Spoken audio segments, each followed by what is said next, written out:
Hi, everyone. Thank you for tuning in. My name is Felicia, and I'm one of the academic advisors with our Upward Bound program. Today, I want to just take some time to talk to you about this idea of how to visit colleges.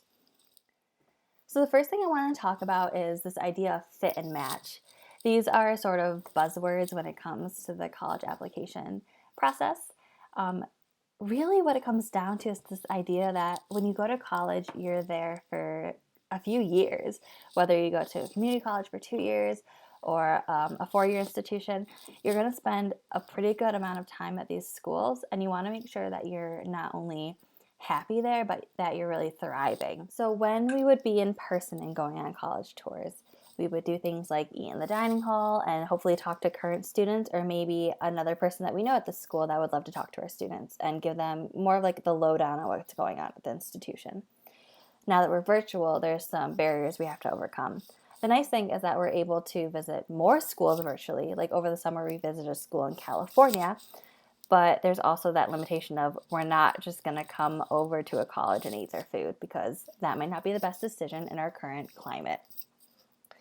So while we may not be visiting colleges in the traditional sense, virtual college visits still hold a lot of weight and a lot of value to them. First of all, they still often will do a college tour. It's a video where you get to maybe see an aerial view of school, or like it's a student employee who is walking you around and kind of giving you the inside scoop about what's going on. Again, it's not the same as walking around the school, but it still gives you an idea of how large a school is, maybe how spread out far apart, and you can still see the inside of buildings and the inside of maybe residence halls, which you would still see when you're there. And if you have any questions about the college tour, like distance, size, like it feels like you walked there very fast in the video, but how long does it actually take? Those are excellent follow-up questions. So maybe not the same as in person, but still valuable nonetheless. Additionally, speaking to admissions representatives virtually, the good thing is it's usually in a Zoom platform or a communication-based platform, so you can still ask questions and you can still interact with admissions representatives. A lot of the times they'll start out the presentation, whether it's in person or virtual, and ask like, well, what are you interested in, and try to get to know you.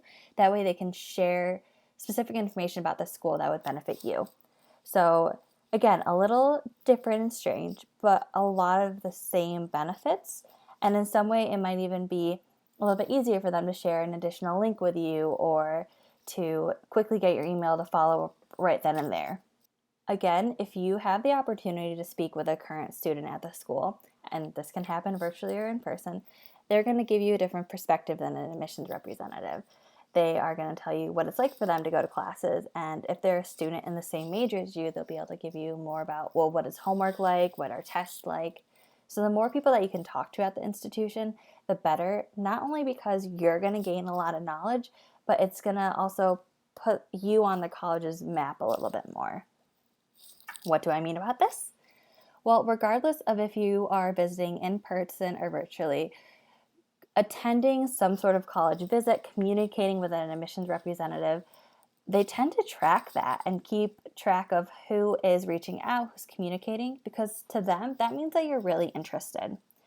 Every time you send an email asking a question, or if you are in a college visit and you ask a really good question, that's going to be a lasting impression you leave on the admissions representative. But notice that when I said that it's good questions, there are some questions that I don't suggest students ask because there's something that's easily Googled. Like, does your college have a rugby team? That's something you can Google. Thinking more about specific components of the application, such as I see that you have club rugby. Would I be able to possibly meet with a captain, or how does a student sign up for that? That shows that you looked into the school, you got some information, and now you're following up with more information because you're interested. That speaks volumes about who you are as an applicant, and that really stands out to admissions representatives. So now here is the part that I really want you as parents and families to take home. After a student visits a college, there's a reflection portion.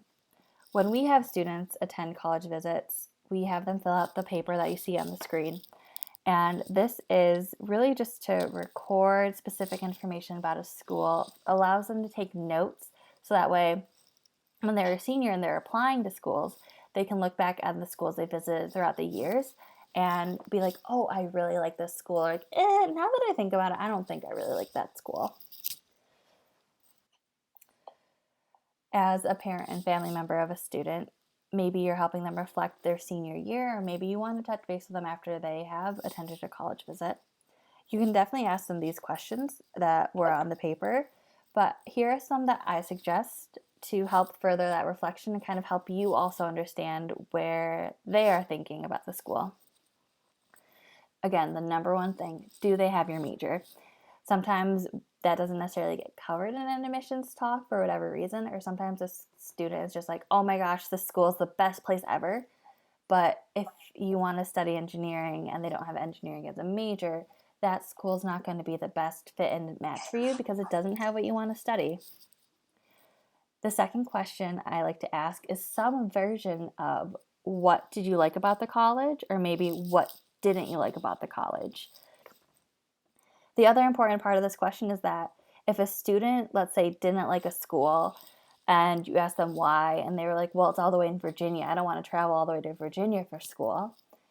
Okay, but what parts of the school did you like? And if you can break that down, then we can look for schools closer to home, since we now know they don't want to travel all the way to Virginia for school. So if it was a small school and they like the class sizes, we can look for similar schools like that back home. So every college visit, whether they liked the school or they didn't, have different components of the college that they are going to like, or maybe just very extremes that they don't like. And we can use that to help them make a college list, because we really want students to apply to multiple schools. That way they have options to choose from. I also ask students who they talk to while they're there, again, trying to gauge if they're getting their information from an admissions rep or a college student or maybe a faculty member, because that will also help give you a better idea of like if they had a really positive or negative experience. And the last question I like to ask students is, how was the drive? Because especially if we're traveling together and I know that it was a long bus ride and the students just couldn't wait to get home, that might be a great school. But if they can't handle the drive or they can't handle the trip to get there, they probably won't like doing that for fall semester and spring semester, and if they come home to visit. So that's another thing to think about in terms of practicality, but also if they really will be happy with that institution. Of course, there are more questions that you can ask your student, and I do really encourage you to sit down and talk with them about schools they liked, didn't like, or just schools they visited in general, even if they don't have a strong opinion. Because the more schools they visit, the more schools they talk about, the better of a picture we get into helping them find the right fit and match. Thank you so much for taking time out of your day to watch this video. If you have any questions, please reach out to your student's advisor or feel free to give our phone number a call or text, and we'd be more than happy to chat with you more about visiting colleges.